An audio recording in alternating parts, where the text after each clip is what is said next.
И в тази връзка искам да ви попитам, българските пенсионери с какви зъби са? Много тъжно ми е да го кажа и никак не се чувствам добре да го кажа, но отдавна поставям този въпрос и в средите на Зъболекарския съюз, към който имам критика, че не е достатъчно настоятелен, но смятам, че основната вина имат институциите, които са отговорни за здравеопазването в България, за грижите за болните хора и за увредените хора, Министерство на здравеопазването, Социално министерство, Здравна каса. Възрастните хора, които са с тежко обеззъбяване, с пълно обеззъбяване, са оставени на произвола на съдбата. Те не получават нито една стотинка финансиране за своето лечение от Здравната каса и от здравните институции. Тъжно е хора, които са били с значими професии през целия си живот, упражнявали труд, който е бил в огромно благо за обществото, да са доведени в пенсионните си години в финансова зависимост от децата си, за да могат да си позволят стоматологично лечение. Това е крайно унизително и обидно за граждани на държава от Европейския съюз. Надявам се, че тази позиция на институциите ще се промени и има такава тенденция. Трябва да има обаче и натиск от обществото, за да се стигне до там, защото пълно обеззъбяване, това значи доста сериозна форма на инвалидизация. Човек загубва дъвкателната си функция, изключително е влошена говорната му функция и освен всичко друго, психоемоционалният тонус е рухнал поради тази причина, социализацията е влошена. Знаете ли какво е определението на Световната здравна организация за здраве? Много е точно. Здраве е пълно физическо, психическо и социално благополучие.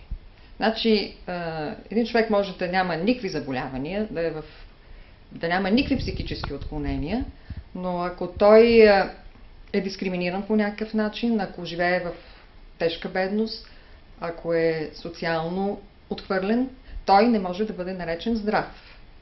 Хора, които са доведени до такова обеззъбяване, представете си един обеззъбен човек, не лекуван, не протезиран, той не може да общува с него. С него никой не би искал да общува. Как би си намерил работа?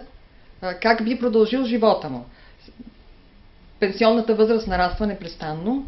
Продължителността на живота се увеличава, слава Богу.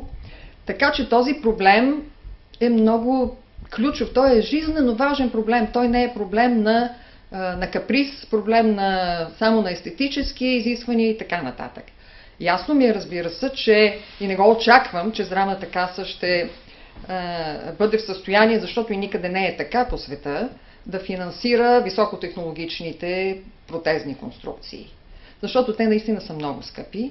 В България относително скъпи, но разбира се скъпи за джоба на пенсионера и вероятно скъпи за нашата Здравна каса. Скъпи са в целия свят. Такива неща се правят вече в България с модерни материали, с високотехнологични методи, зъботехническите лаборатории са вече модерно оборудвани. Може да бъде предложено адекватно лечение съответно на 21 век. Никой няма да иска непременно импланти, но може. Много сте права.